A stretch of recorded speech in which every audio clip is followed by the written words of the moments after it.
जंग में शामिल हो चुका है फ्रांस। परसों बता दिया था मैंने कि ऐलान कर दिया है राफेल फाइटर जेट तैनात हो सकते हैं। बताया था मैंने कि फ्रांस ऐलान कर रहा है कि यूएई और अपने अरब साथियों को बचाने के लिए हम मैदान में उतर सकते हैं। तो लीजिए दोस्तों, एक तरफ सारी दुनिया और एक तरफ अकेला ईरान। फ्रांस ने अपने राफेल फाइटर जेट दुबई में तैनात कर दिए हैं। दुबई में राफेल फाइटर जेट का तैनात होना इस बात की दलील है कि यूएई अपने आप को बचा नहीं पा रहा है और यूएई को अमेरिका भी बचा नहीं पा रहा है। ऐसे में अब देखना है कि जंग और कितनी बिगड़ती है। पहले ही बता रहा हूं कि ईरान मुश्किल में है। ईरान को अंदर से तोड़ने की कोशिश की जा रही है, एज यूजुअल पहले भी हुआ है। ईरान को अंदर से तबाह करने के लिए ये देखिए, ईरान की इंटरनल सिक्योरिटी को बड़ी कामयाबी मिली है। ईरान के अंदर से ही आईआरजीसी ने, ईरान की सिक्योरिटी ने हथियार जब्त किए हैं जो स्मगल किए गए थे। ईरान में गद्दारों की कमी नहीं है। ऐसे में उनको और पैसे देकर और हथियार देकर ईरान को अंदर से गिराने की कोशिश की जा रही है। वहीं आप देख लीजिए, इराक में भी अमेरिका का एक ड्रोन क्रैश हो गया है, जिससे अमेरिका को बड़ा नुकसान हो रहा है। अमेरिका के कई ड्रोनों को, लगभग अब तक 40 ड्रोन्स को ईरान मारकर गिरा चुका है। यमन के हूथीज ने जो बात कही है वो 1000% सच्ची है और आप महसूस करेंगे।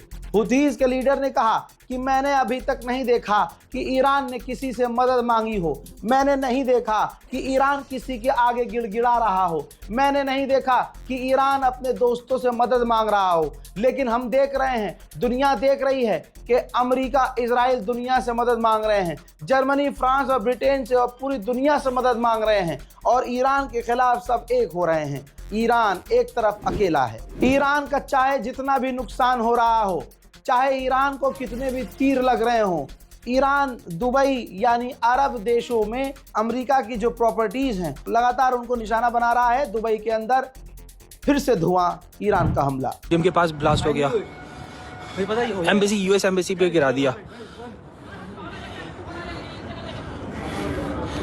ये देखो, That's why the planes are going around here. US embassy पे गिरा दिया। Shit.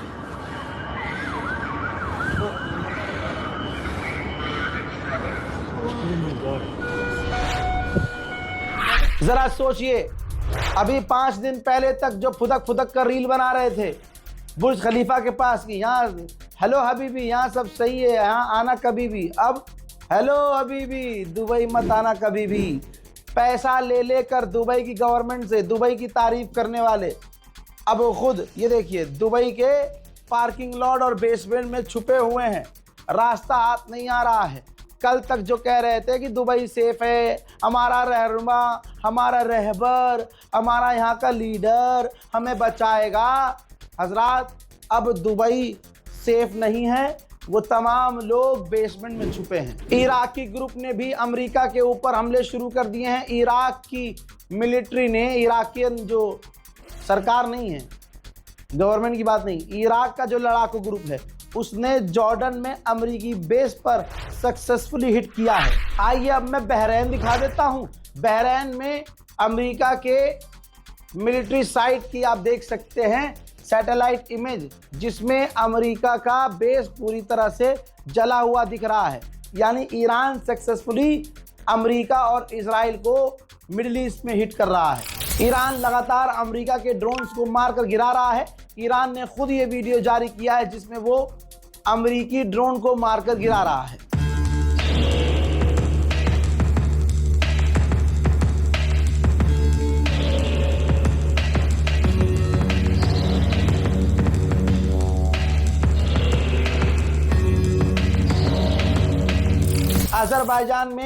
अजरबैजान के राष्ट्रपति इल्हाम अलियव ईरान की एम्बेसी में पहुंचे और supreme leader Ayatollah Syed Ali खामनाई के मारे जाने की, उनके शहीद होने का शोक व्यक्त किया है और ईरान के साथ खड़े होने की बात कही है। कहा है कि हमें ईरान से पूरी हमदर्दी है और ईरान हमारा भाई है। गाजा फिलिस्तीन के नरसंहार होने पर भी जिन देशों ने अमेरिका इजराइल का साथ नहीं छोड़ा, आपको लगता है कि ईरान के मामले में वो ईरान के सपोर्ट में होकर ईरान का साथ देंगे या अमेरिका के खिलाफ बोलेंगे? नहीं भाई, लाखों लोग गाजा में काट दिए गए, टुकड़े टुकड़े में बांट दिए गए।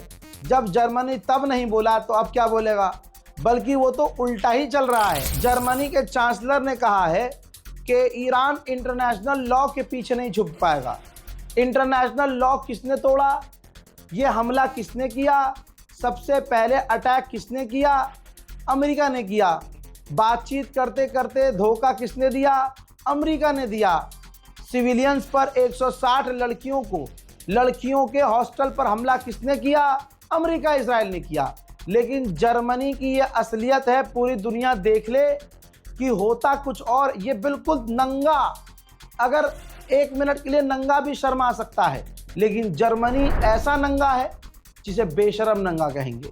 इजराइल ने अभी कुछ ही देर पहले तेहरान के मेहराबाद इंटरनेशनल एयरपोर्ट को उड़ा दिया है। ईरान की ये तस्वीर।